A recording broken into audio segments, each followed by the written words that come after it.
எந்த நிகழ்ச்சிகளை? Big boss வந்து not only Tamil Nadu sir. Big boss big பிரதர்னு சொல்லி அமெரிக்காவில், லண்டன்லன்னு சொல்லி உலகம் முழுவதும் வெவ்வேறு தலைப்புகளில் போயிட்டு இருக்கக்கூடிய ஒரு ப்ரோக்ராமு. அது கலாச்சார சீர்கேடா போகும்பொழுது அது தடை செய்வதில் எந்த விதமான தவறும் கிடையாது. நமக்குன்னு ஒரு கலாச்சாரம் இருக்கு. தமிழ் கலாச்சாரத்தில் டிவியில் சென்சார் இல்லைங்கிறதுக்காக ஒரே அடியா நீங்க அதில் இருக்கக்கூடிய ஆடை குறைப்புகள், அந்த கிஸ் போன்ற காட்சிகளை எல்லாம் வந்து நம்ம தவிர்க்கிறது நல்லதுதான்.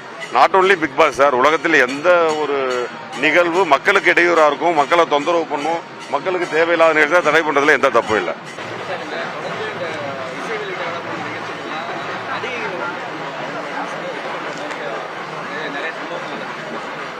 இல்ல, கேள்வி கேட்பவர்கள் அது பத்திரிகையாளர்களாக இருக்கட்டும், பொதுமக்களாக இருக்கட்டும், நடிகைகள் மேல ஒரு பார்வையை வைக்கிறார்கள். என்னுடைய கேள்வி ஒன்னே ஒண்ணுதான். நடிகர்கள் நடிகைகள் ரெண்டு பேருமே கேளிக்கைகளாக உங்களுக்கு வந்து சந்தோஷத்தை தர்றவங்க. நீங்க நாள் முழுவதும் உழைத்து விட்டு வீட்டுக்கு வந்தீங்கன்னா ஒரு காமெடி ரெண்டு பார்த்து சிரிப்பீங்க.